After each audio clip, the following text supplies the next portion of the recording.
હજી સવારમાં જ હું મારી વાઈફને કહેતો હતો કે ઘરમાં કાંઈ ગળપણ છે કે નથી. ત્યારે મારી વાઈફે મને કીધું કે હમણાં ગળપણ કાંઈ નથી. ખાલી તો ગળપણને યાદ કર્યું મિત્રો. ત્યાં જુઓ, ગળપણ જુઓ, બતાવી દો બધું. આ કાજલબેન રાદડિયા ઘરેથી જ બનાવે છે આ બધી જ પ્રકારની મીઠાઈ અને મારા માટે લઈને આવ્યા છે. હવે આપણે કાજલબેનના મોઢેથી સાંભળી કઈ કઈ મીઠાઈ છે. કાજલબેન, સૌપ્રથમ અહીંયાથી શરૂઆત કરો અને બતાવી દો મારા મિત્રોને.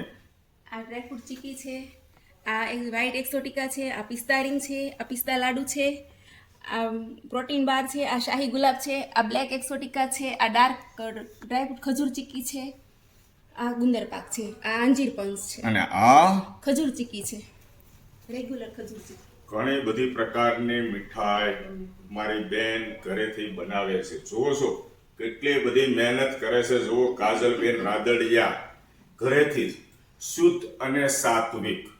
દોસ્તો, આપણે હમણાં તહેવાર નજીક આવે છે અને ઘરે ઘરે મીઠાઈની જરૂર પડતી હોય છે.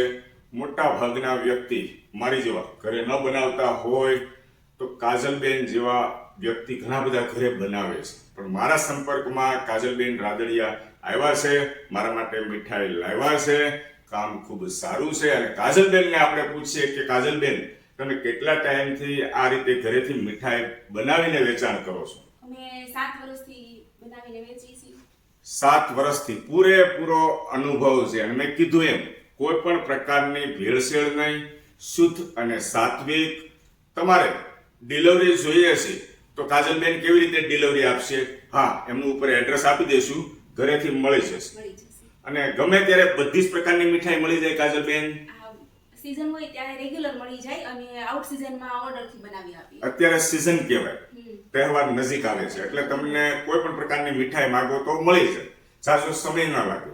અને આઉટ સીઝનની અંદર તમે ફોન કરો એટલે તમારા માટે સ્પેશિયલ બનાવી દી.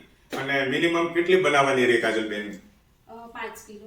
5 કિલો, બરાબર છે. કોઈને મારી જવાની 1 કે 2 કિલો જોતી હોય તો પછી અમે એ તો અમારે જતી રહી છે. હા, વેચાઈ જાય. ચલો, પણ તમે હા, એમની જરૂરિયાત જે હોય એ તમે ડિમાન્ડ પૂરી કરો છો. ખૂબ સારું કહેવાય. દોસ્તો, કોન્ટેક્ટ લિસ્ટની અંદર કાજલબેન રાદડિયાનો નંબર એડ કરીને રાખજો. હાલો, અત્યારે હમણાં પ્રસંગ છે એટલે તમારે જરૂરિયાત તો છે એવું નથી. ગમે ત્યારે તમારે જરૂરિયાત પડે આ ટાઈપની સ્વીટ મીઠાઈ બધી, અને તમારે ઘરે બનાવીને મહેનત કરવી નથી. 1-2 કિલો આપણે ખાવી હોય તો શું મહેનત કરવી, બરાબર ને? મારી વાઈફ તો મને વારે વારે કે બહારથી મંગાવી લ્યો ને, બહારથી મંગાવી લ્યો ને.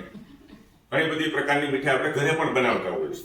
હવે આ બધું જે એક્ઝોટિકા છે, ઘણા બધાના તો મને નામ નથી આવડતા. આ કયું છે? શાહી ગુલાબ. આવું બધું ઘરે બનાવતા નથી આવડતું. આ શું છે? પ્રોટીન બાર છે. પ્રોટીન બાર. જુઓ દોસ્તો, જોઈને મોંમાં પાણી આવે. આ બધી મીઠાઈમાં કાજલબેન સૌથી વધારે ચાલતી મીઠાઈ તમારી કઈ છે? આ બધી મીઠાઈમાંથી અમારો બેસ્ટમાં ચાલે આ ગુંદર પાક. આ ગુંદર પાક. જુઓ દોસ્તો, ગમે ત્યારે તમે ખાઈ શકો. અને એકવાર સાકરમાં બંને બનાવી. હા, ગોળ અને સાકર. સાકરનો જ બેન ઉપયોગ કરો છો તમે? હા, સાકરનો. બરાબર છે. અને જરૂર પડે ત્યાં મધનો પણ ઉપયોગ કરો છો?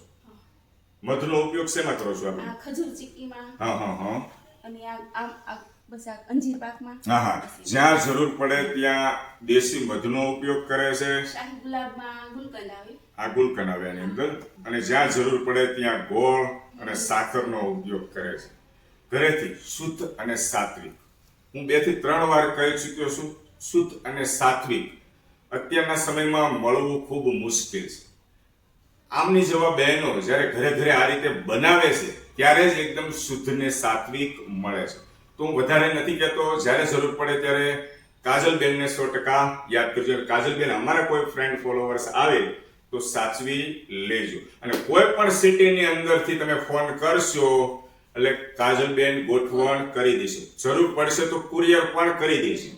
અને સુરત સિટીની અંદર આ વિસ્તાર, નજીકના વિસ્તાર હીરાબાગ વિસ્તારમાં બેનનું રહેવાનું છે, તો વરાછા રોડ, તો ત્યાં પોર્ટર દ્વારા તમને મળી જશે ઘરે કુરિયર પાર્સલ. બરાબર છે? એ બધી બેન સાથે વાત કરી લેજો. અને બીજી આની અંદર કાજુ કતરી નથી દેખાતી, પણ કાજુ કતરી બેન મળે છે, બનાવે છે. કેટલી બધી મીઠાઈઓ લઈને એવા બધું એક સાથે લાવવું અઘરું થઈ જાય. ખૂબ ખૂબ આભાર. Thank you very much. બેનને સપોર્ટ કરજો. કાજલ બેન રાદડિયાને થેન્ક યુ.